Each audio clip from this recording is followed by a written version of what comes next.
Washington's defense was dominant during the first fall scrimmage.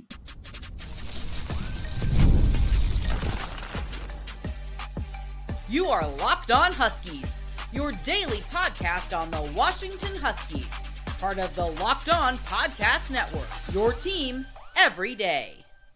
Welcome back into another edition of the Locked On Huskies podcast. I'm Roman Tomashoff. That's Lars Hanson. He's site editor with Athlon Sports' Inside the Huskies. I'm the site editor with Huskies Wire. Thank you for making this your first watch or first listen today, as we are part of the Locked On Podcast Network, your team every day. And today's episode is brought to you by FanDuel. Make every moment more as playoffs wind down. The sport stops sporting like you want them to.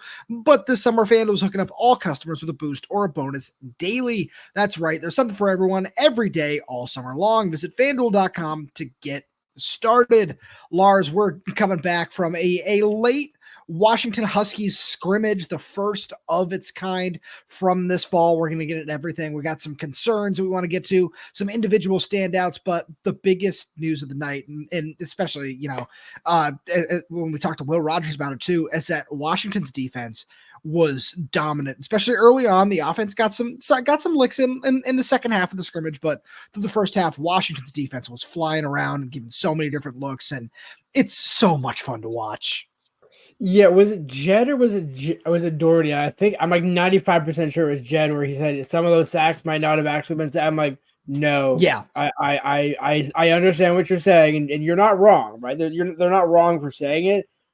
But a majority of the sacks that would have been air quote sacks were actually still sacks. Like the deep, it was everything that we had been saying on the podcast for the last week and a half, where there is a Washington defense. If you want to at true base, you can say it's a 4-2-5. At true base, if you want to say, like, you got to put pen to paper on what a base defense is, what would you say? Okay, that's probably it. But there were so many different variations and looks from it and it's not just one guy or one position group. And I think in a way, it almost kind of carries over to the offense, where there's not just one running back, there's three or four, honestly. Now, Jonah Coleman obviously is the bell cow and the most notable, but there's still, we saw so many others. Cam Davis looked pretty good.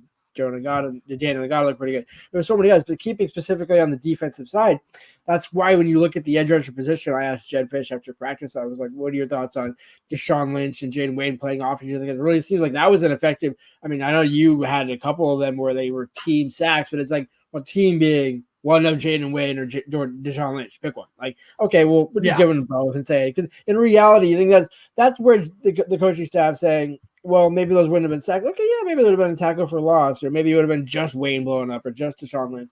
But I think because of the multiplicity of the defense, I think it's just overwhelming for the quarterbacks, no matter whether you're a fifth year or a freshman. It doesn't really matter. And, speaking of which, we also talked to Will Rogers and Demond Williams after practice, and Will said as much, where he said, yeah, I played a lot of college football over my 4 years, and a lot of the stuff I'm seeing here is stuff that I've never seen before. And he said, it makes me feel really good, because it feels like that's the toughest, not in terms of defenses that he might play, especially when you consider Penn State on the schedule, where it's not necessarily the toughest defense he might play, but these are the most confusing and the most, the toughest looks that I'm personally going to face, because it's a little bit of everything. And there were so many different times where we'll see, a blitzing linebacker or a blitzing safety that you didn't think was going to come from that angle, or somebody at a different angle is dropping off, and they're moving in so many different ways that you can tell why, both of those guys looked very confused at different points in the first half. And it's not something where Husky fans might hear that and say, oh, well, that makes me worry about the quarterbacks. No. That's not the point here at all. It's this defense is technically sound in so many different ways. It's so well coached at every single level when it comes to run fits, when it comes to blitzing, when it comes to the coverages that they're playing. It's just so schematically perfect and so well taught, and it's so well executed that you can't help but be extremely excited about what it's going to look like this fall. It's a different one. This is going to predate you a little bit, no disrespect intended, but that 2016 defense in fall camp, when the offense, as I mentioned, I mentioned a couple weeks ago on the podcast, the offense couldn't move the ball to save their life. Like I remember reading all those stories. Oh yeah.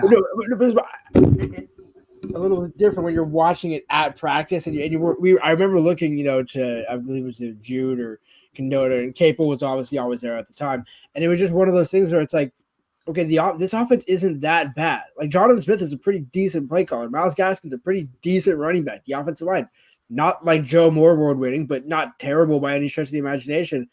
And then the more you kind of look back on that season, it's like, no, the defense was just flat out that good. And what Pete Kwiatkowski was doing at the time was just so not revolutionary, but it really was revolutionary in the grand scheme of what a Washington defense is, which is why I just love the troll job of Steve Belichick. Like, oh, it's just a Washington defense. Just a Washington defense, In a way, it's almost his way of saying, I am going to make this the Washington defense. So if I go back to the NFL and somebody else comes in, or Robert Balla picks it up and does whatever he wants to do and add to it a little bit, like, you can just add to it. It's all you're doing. It's just, I'm going to install my defense, and whether I'm here for 1 year, 2 years, 3 years, 5 years, or or just the 1 year, okay, so be it. I'm going to make it so that you guys, no matter who is coaching it technically, can run this defense. And I think you're even seeing that where that's why you see the coaching staff, especially on defense, when you talk about John Richardson so intent about winning his one-on-one battles, and you hear Armand Hawkins right afterwards, like, come on, man, use the technique. And we won't say exactly who it was, just to be fair. But you can clearly tell his coaching points and Vinny Cincinnati loses his voice by the end of practice. And I always kind of wonder between him and Robert Balla who has less of a voice at the end of practice on defense.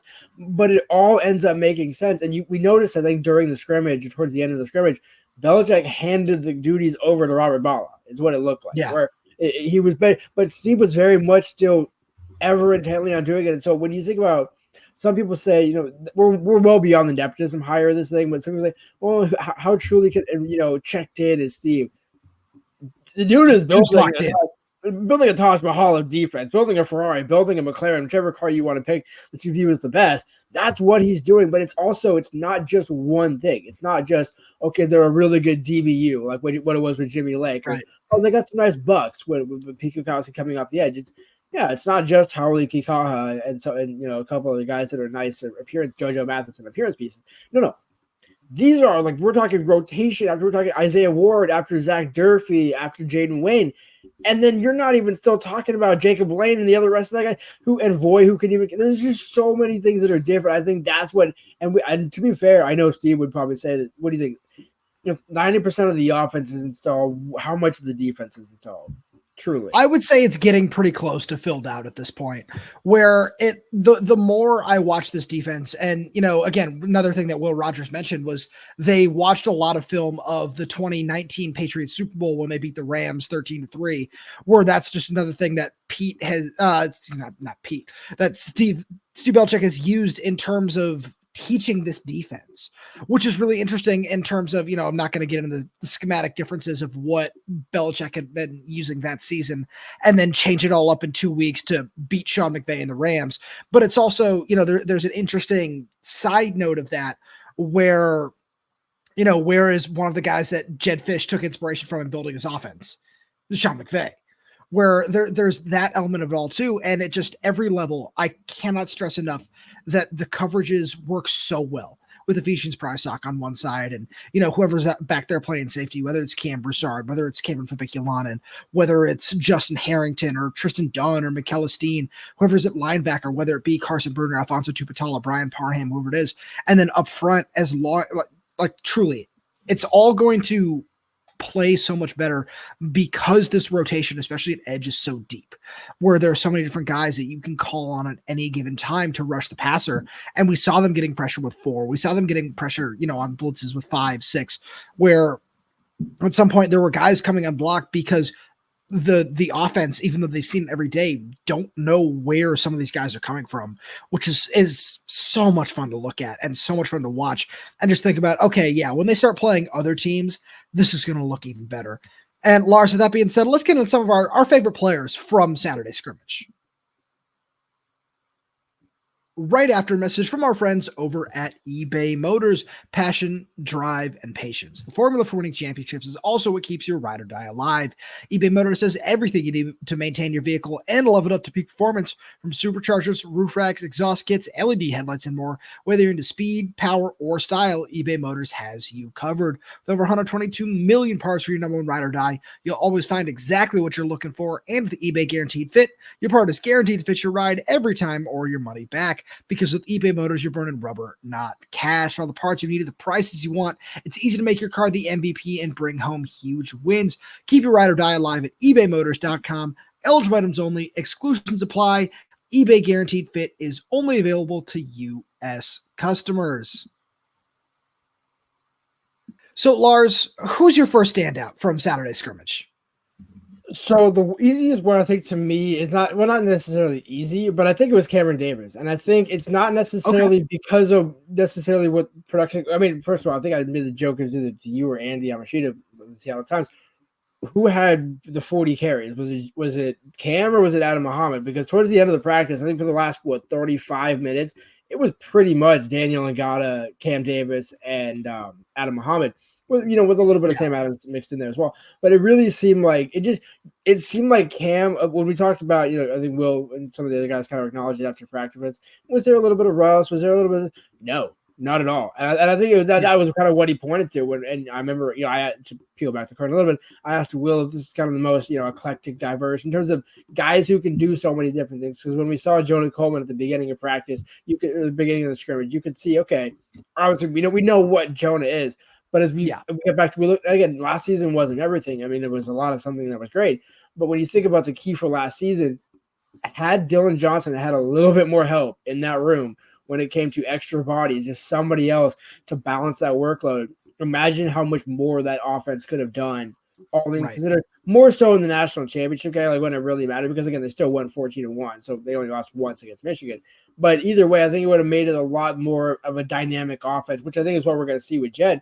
Because Adam Muhammad, Cam Davis can both run between the tackles, and it's obviously not that Jonah can't, but Jonah can you also get these guys balls in space? And I think we saw Cam do a number of different things while still also being just as good as a run blocker. And I think that was almost kind of a lost part of his game that, we knew he could get the red zone touchdowns. We knew he was a dependable back, could get, almost or near 1,000 yards.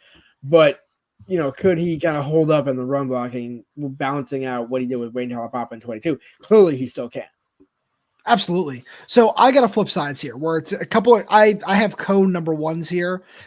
Guys, you mentioned in the first segment, it's Jayden Wayne and DeShaun Lynch, where I've got Jayden, in terms of my stat sheet here, I had him with 2.5 sacks over the course of the practice, which is a really, really good sign where, he was mainly running with the twos today, where it was a mix of ones and twos, and everybody's moving all over the place. So there was nothing to take away in terms of depth for the most part by, I want to say the second half of practice, especially, but I got him with 2.5 sacks. And I also have DeShaun Lynch here. Actually, no, it would be 3 sacks. I have him with 2.5 sacks with DeShaun Lynch, and that would make Lynch with 2 sacks as well. So between those two guys, they really wreaked a lot of havoc in the backfield. And it's something I wrote about over the other day on Huskies Wire, where when we were at practice on Friday, one thing we saw from DeShaun Lynch was that guy, he's a really good athlete, and we knew that, but we didn't know what kind of just true speed he had, where we saw him, rushing off left tackle. Damon rolls out to his right and is getting, 15 yards downfield. And who's screaming up behind him right before he steps out of bounds? It's DeShaun Lynch. Where having both these guys on the edge, where, we've talked about DeShaun lining up all over the defensive front, which is something we saw a lot more of today, where he ate blocks at times. And, we saw Kamori House, Justin Harrington, a whole bunch of guys come in behind him and were able to record some pressures as well. But we've seen DeShaun now not only make an impact all over the defensive line, but he's turning it into production early on, which is a really good sign moving forward. And it's something that, with that guy, with his body type, with what he can be, this is exactly what you want to see from him. No doubt. And I think, when you think, as you were kind of talking, I was thinking, how could you surmise DeShaun Lynch in maybe one or two words? I'm thinking cannonball meets Tasmanian devil's feet, where still a big body, but can move. And where it's like, you could just think like, you can just see it. You can just envision him kind of, because he's not a bowling ball. And I think that's the important thing to mention, because he's not just an edge or a 3-tech on the interior. He can do a bit of both. And even Jedd, the fact that Jedd acknowledged it when I asked him, it was like, okay, even you can see it, because I remember I think you were there when we talked to Jason Capusi. I know you were there on the day, but when I specifically asked him about DeShaun Lynch, and he was basically like, yes, this is what he can do. Like, obviously, like, most of his snaps at Sacramento State were at edge, but that's kind of, again, gets back to the first segment, where it's the beauty of Steve Belichick. We can find multiple things for DeShaun Lynch to do, and this is why you go get those guys in the transfer portal, because now you can sell those freshmen and those 4- and 5-star defensive linemen at 25 and 26 and so on and so forth. And he's saying, hey, this is the end product. We want you coming out of high school to start in that progression, instead of us having to go back into the portal every single year and find the next FCS, star that we can coach into a 1st or 2nd round pick. Although that's cool, and DeShaun Lynch would be probably a great tip of the cap for that. In a year-on basis, much like what other Big Ten schools have shown, Ohio State, Oregon, even to a degree, I know fans won't like to hear it, but you're building in the trenches year in and year out. You need to have those different types of bodies, and I think that's the other side of the coin. Is it's a different type of body. Like, there's nobody else, like much like Logan Sagapalo, who he often has lined up with in fall camp, and he did a little bit tonight.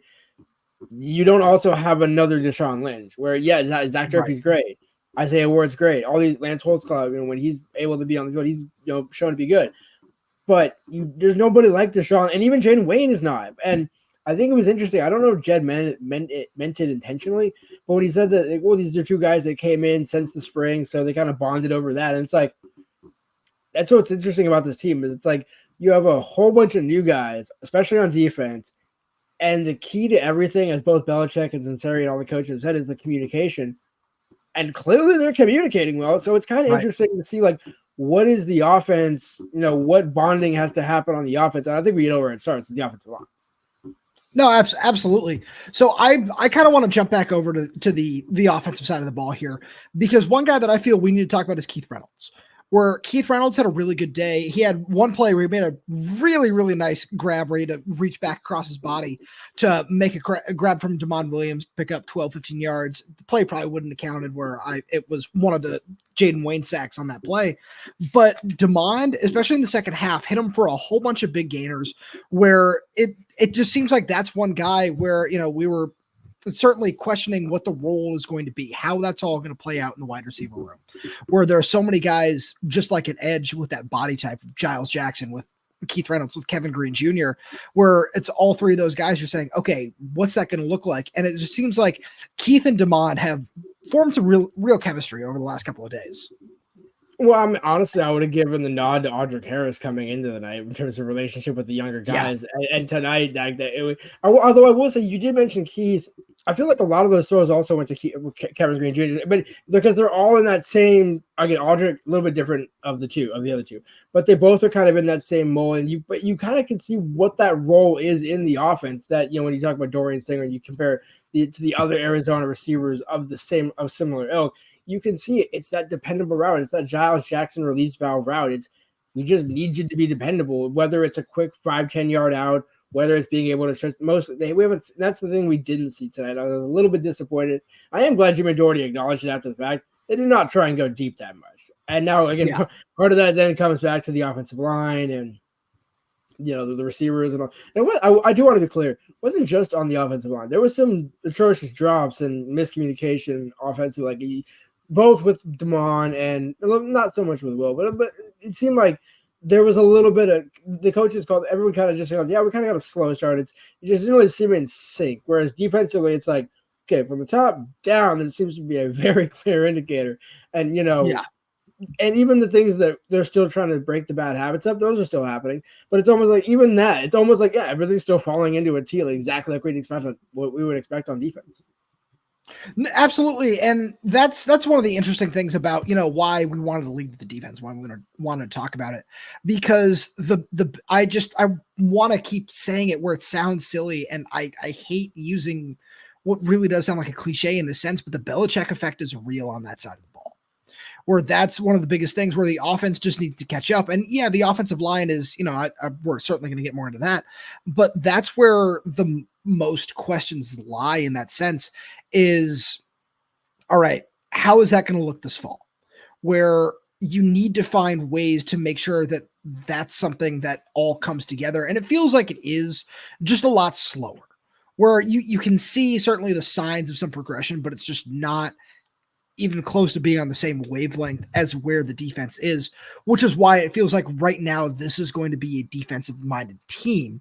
And with that being said, I've got one more guy that I know I wanted to get to here who did hook up with Damon Williams for a nice 25-yard touchdown there later on in the game, and that's Decker DeGraaf, where, we've had a lot of questions about what the tight end depth is going to look like, and Decker is somebody who's really come on as of, I don't want to say as of late, because he looked really good in the spring too, but just seeing him continue to emerge is a really nice sign for this offense.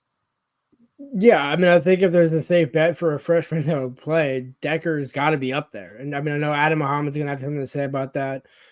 There's a few other guys. Pocky was obviously going to have something to say about that. But otherwise, I mean, Decker's right there. And when you talk about the tight end position, Quentin Moore is good, but, still, when you look back what he's been a tight end 3 his entire career, who now is the opportunity to tight end 1.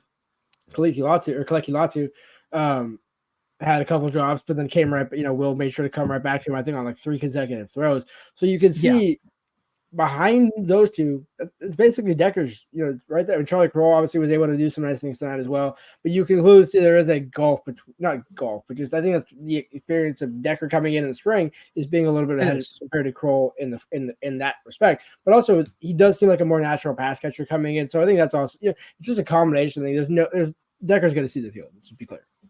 Yeah. Lars, with that being said, let's jump into some of the things that gave us a little bit of pause on Saturday. Right after a message from our good friends over at FanDuel. I love sports. I love them so much I never want them to stop. But as the playoffs wind down, we get fewer games, and the sports aren't sportsing like I want them to. But FanDuel lets me keep the sports going whenever I want. All I have to do is open the app and dream up bets anytime I'm in the mood. And this summer, FanDuel's hooking up all customers with a boost or a bonus daily. That's right. There's something for everyone every day all summer long. So head over to FanDuel.com. Start making the most out of your summer. FanDuel is an official sports betting partner of Major League Baseball. And speaking of Major League Baseball, I got to come back to the well again. Bobby Witt just continues to look like one of the best players in all of baseball. A real 5-tool guy. Love watching him hit for power because I'm tired of Aaron Judge getting all the love and the MVP odds and everything, because Bobby Witt is a better all-around player than Aaron Judge. It's true. It's just what it is. Bobby runs the bases better than Judge. He's a better fielder than Judge, and he hits for average way better than he does. That's 3 of the 5 tools you need right there, and you should really go check out his MVP odds over on FanDuel. So Lars, there are certainly still some concerning things from Saturday, and number one is the offensive line. Yeah, the thing that kind of does make sense when you think about not the communication, but just naturally they changed centers more than any other, actually really more than any position on the offensive line, in terms of when you looked at guys that, okay, everybody that we knew that was going to play tackle tonight played left tackle and right tackle respectively. There was no surprises in terms of, oh, that guy's there now. We'd seen Michael Watkins at guard, for several days in fall camp for the scrimmage, so that wasn't necessarily a surprise. What was a surprise was to see Landen Hatchett getting reps with both the first and second team. It seemed like a little bit more so the first team, but then towards the end, when he was subbing in for Parker Cross, Parker Cross was subbing in for him more often than not. It did seem like, okay, this might not be the first team offensive line, but maybe is, because then D'Angelo came in for him in that respect, and they kind of flipped in position. And I think the one thing that wasn't an issue, but there wasn't really bad snaps or low snaps. There's a couple potentially arguably high ones, but there wasn't that egregious kind of mistakes that we've been seeing the past couple of days, maybe past few days of practice to kind of generally surmise it, because it wasn't necessarily every day that was the case, but it was like, oh, that's kind of, wow, snapping not an issue, but kind of an issue sort of thing. And I think that might be the communication breakdown as to why things kind of took longer to develop offense, and it's not a bad thing, right? Because you're talking about bringing a talented sophomore center in Landen Hatchett back into the fold, because it's a guy, if healthy, he absolutely should be a part of this offensive line discussion in 2024. Yes. But at the same point, they also love with D'Angelo GTLE has done at Portland State the past 3 years, starting at both center, left guard, and right guard, more so the latter two. So there's some different things you can do, but Enoch hasn't necessarily given them a reason to say, okay, we absolutely need to put D'Angelo here. And there's some other guys that have been a little bit banged up, so we haven't necessarily seen where they can slot in. And it's all just kind of, well, it is still day 9 of fall camp, so we still got some time to figure this one out. We're not in panic mode because we don't have the bodies like we did in spring. So it's not that situation, but it is the defense is going to keep keying off on us until we can get this, as Vinny Sinceri put it perfectly the other day. They all have to play on a string. Well, the offensive line is by definition a string. And right now it's kind of like, you're playing with a cat. You're kind of like it's waving and you're kind of got a little different things. And you're looking for a solid line. And it is getting there, but Brennan's still trying to figure out how exactly to draw that out. Absolutely. It's, that's why we wanted to, save talking about Landen coming back, because that's a really nice sign for this offensive line, but it's still clear that there's some chemistry that needs to happen. There's still some cohesion that has yet to be sorted out there. And that was one of the things that I noticed as well, where I mentioned it a little bit a few minutes ago when I was talking about blitz pickups and things like that, where the scheme certainly plays so much of a role in this, but there were plenty of times where it just seemed like guys were coming unblocked. And part of that has to be just the scheme, where I remember there's one particular play where Drew Fowler looked like he was coming off tackle all of a sudden at the very last second, twists all the way under and comes all the way through the center and it ends up being unblocked. And part of that is, on communication saying, oh, this guy's going there, whatever word they might use. But there's a certain part of that where it's, okay, when is this going to get figured out? Because there's still a couple more weeks to go. So I'm not panicking by any stretch of the imagination there. But that's something I'm really curious about, is just what are we going to see from the offensive line in that sense? And as one thing that Jedd Fisch told us earlier is that it's not going to look like this forever in terms of the way the defense is looking, where, in a week or two, the offense is going to start lining up against the scout team defense a whole lot more, which is going to do a whole lot more of mimicking what they're going to see in week 1, week 2, and so on and so forth. But for the time being, that's something that I really want to see get figured out, is, just communication on stunts and twists and all those different things. You're not wrong. As I was thinking about it, knowing Jedd's NFL connections, who's the one that he calls to fix the offensive line problems? I'm thinking about, is it Sean McVay? Does he call? I mean, no offense to Ryan Grubb, but Ryan Grubb actually proved to be pretty good with the offensive line. So it's like, hey, what do you think of this? Like, can you come visit practice? Maybe, give me your impression, and we'll sell you on the NFL being the latest coach that I know. He's got to call Bill Belichick, who's going to call Dante Scarnecchia. They'd get that figured out in like 3 days tops. Okay, so the latter is the name that I was looking for, because obviously, no doubt he's going to call Bill. But who does Bill call to make the call? Who Bill calls Dante, and which makes perfect sense. And I'll let you speak to whoever he is, but I'm sure it's some Patriots offensive line guy in some respect. He is, yeah. But with that being said, it's because, again, Brennan obviously knows what he's doing. He got Jonah Morgan in the NFL and developed several linemen while he was at Arizona, so he knows what he's doing, and I think he's got all the pieces there. The one thing that I'm intrigued to see, because Jedd touched on it a little bit tonight, or Saturday night, was talking about, okay, here are the battles. Here are the guys, the 2 guys, Sewane and Max, that we're looking at a left tackle, so and so and so. So Drew's pretty good at right tackle. So it's kind of like, okay, but what's the gap? Like, we haven't really seen the fluctuation. We've seen the units, much like in spring camp, where we saw Jeremiah Hunter with the 2s, knowing full well when we get to a game like tonight, it is Denzel, Jeremiah, and Giles, obviously, no doubt. But you want to kind of stagger the progression so you get that, and I understand that. But at what point, to your point, does it say, okay, maybe let's flip Sewane and Max and just see how that line looks differently? Just whether it's for a couple of days, and you want to be fair to those guys, and when you're making these switches, and we've seen it on defense where, Isaiah Ward's gone with the first team, even though he's, actually kind of in that competition of first and second team with Durfee and Boyd and a few other guys. But again, it's a good problem to have. You have the bodies. That's not the problem. You have the bodies. You just, are the right bodies playing in the right spots? Are they working right? Are they what? And you still have, to your point, 2 or 3 weeks to figure that out. But there becomes a time when presumably Will Rogers, again, Jedd did not declare Will the starter. And to be fair, there wasn't anything tonight where it's like, Will light it up for 250 and 3 touchdowns. He's obviously got this thing dialed in. That wasn't the case. So Jedd can keep letting that decision play on.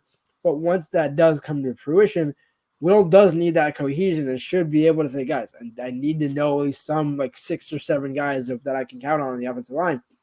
And at this point, there's a number of guys on that second team that could be with the first team. Landen's not all the way back yet. So when you get all these answers figured out, that'll be the day. But when is that day going to come? Right. That's the biggest question is that going to be next week? Is it going to be the week after? Where Jedd said there are a whole bunch of guys that should be cleared by the middle of the week from different injury things, which would certainly boost both sides of the ball a fair amount, which is a really good sign and something you really like to hear. But you just kind of have to be patient. You have to wait for that time to come where he said, Zach Durfee's in that boat. Landen Hatchett is in that boat where, we're still looking for next Saturday with that mock game as Landen is supposed to be, I don't think full go, but he's supposed to be out there with the starters. And we saw him out there tonight. That's a good sign. Now we want to see more of that moving forward because especially if this team can get healthy and stay healthy, there's a lot of pieces to like, and there are a lot of things to be really excited about. And Lars, with that being said, thank you as always for being here. Thank you to every day for tuning in. We really do appreciate your support, and thank you for making Locked On Huskies your first listen of the day. Now go check out the Locked On College Football podcast. From NIL deals to never-ending conference realignment rumors, Spencer McLaughlin gets you ready for an exciting season on the gridiron. You can find the link to Locked On College Football in the description, so you don't need to search. Part of the Locked On Podcast Network, your team every day. And also just a reminder to go check out our Locked On Huskies Insider program. The link is down in the description below. We dropped our practice reports on there before we did anywhere else. We got so many fun thoughts that we're sharing over there. Fun questions of the day, different things like that. We're going to be doing a Q&A at some point this week, which is exclusive just for our Locked On Huskies Insider members. You're not going to find that anywhere else. It also gives you the opportunity to chat with us one-on-one and so many other fun features like access to our Google Drive where we're dropping interviews and different little things over there as well.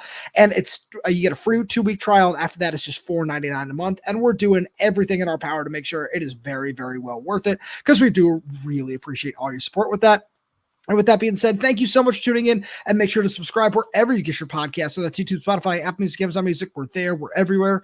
We're updating this channel with new content every single day. So make sure you please hit that like button, click that little bell so you never see when we post a new video. And if you got any questions, comments, concerns, drop them right down below in the comments section. And if you're audio only, please leave us a 5-star review as it does help us out a lot. Thank you so much for tuning in, and we'll talk to you on Tuesday.